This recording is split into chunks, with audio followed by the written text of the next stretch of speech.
Hi అండి. Hotel కంటే కూడా టేస్టీగా ఎగ్ కర్రీని ఇంట్లో ఎలా తయారు చేసుకోవాలో చూద్దాం. ముందుగా 2 పెద్ద సైజు ఉల్లిపాయలు మరియు టమోటాలనైతే చిన్న ముక్కలుగా కట్ చేసి పెట్టుకోవాలి. ఇప్పుడు ఒక ప్యాన్‌లో కొద్దిగా నూనె వేసి, నూనె వేడయ్యాక ఉల్లిపాయ ముక్కలు వేసి 1 నిమిషం పాటు వేయించుకోవాలి.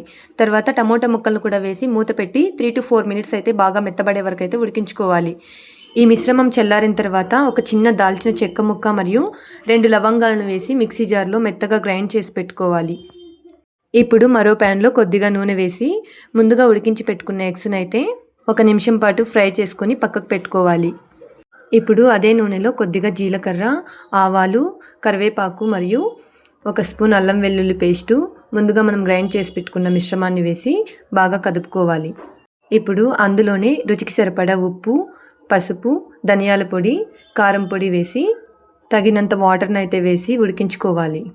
ఇప్పుడు అందులోనే ముందుగా ఫ్రై చేసి పెట్టుకున్న ఎగ్స్‌నైతే వేసి, కట్ చేసి పెట్టుకున్న కొత్తిమీరను కూడా కలుపుకోవాలి. దీన్ని బాగా కదుపుకున్న తర్వాత 5-6 నిమిషాల పాటు బాగా ఉడికించుకోవాలి. అంతేనండి, ఎంతో రుచికరమైన ఎగ్ కర్రీ అయితే రెడీ. ఇందులోనే చివరగా కస్తూరి మేతి కూడా వేసి కలుపుకుంటే చాలా టేస్ట్‌గా ఉంటుందండి. మీరు కూడా ఒకసారి ట్రై చేయండి. చిన్న పిల్లలు కూడా ఎంతో ఇష్టంగా తింటారు. నా వీడియో గనుక మీకు నచ్చినట్లయితే లైక్ చేసి, కామెంట్ చేసి, సబ్స్క్రైబ్ చేయడం మాత్రం మర్చిపోవద్దండి. Thanks for watching.